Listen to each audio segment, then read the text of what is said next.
Welcome back. Now in this video we want to discuss briefly how you're going to deliver your product and what effect it may have on your client's experience. Now each individual product is going to have a delivery URL inside of WarriorPlus. So when you set up your delivery URL, you will either be taking that individual to a download page or a thank you page. Now, if you are delivering downloads and it's all going to be on one page and you're choosing not to secure that page further, then the download URL, they'll actually get through to an email that they get from WarriorPlus. Now, when they get this email from WarriorPlus telling them to access their purchase, clicking this link is going to take them back to WarriorPlus inside of a screen where they can then click the download link to get to that page. And when they're taken back to their WarriorPlus page, they're going to have a green button where they can click a link and this will take them to the download page. And of course, then they'll have the notification where they can decide to be notified of your future products and then be added to WarriorPlus deals and offers.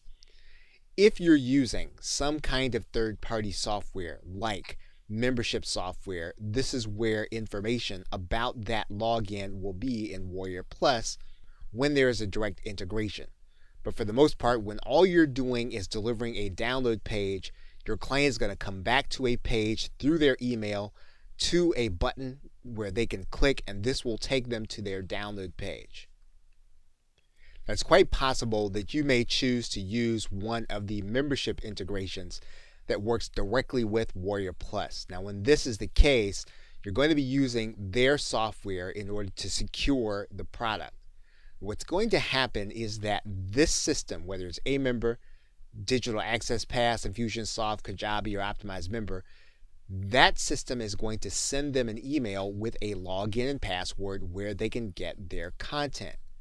That means then that what you're going to send them to in this area here at the top is you're actually going to send them to a thank you page telling them that they're going to get an email address, or you can send them direct to their login page where they can use their login and password, knowing that they're going to have to be prompted to get that login and password. So you do have some choices here depending on how you choose to deliver your product or service.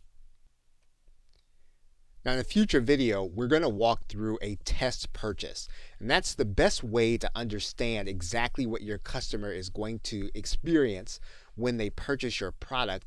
You can make any changes to the process before you actually launch. But again, you want to take note of how you deliver your product, whether or not you're going to use a membership script, and then the exact process your client will use in order to get access to their content. Okay, so with that, thanks, and I will see you in another video.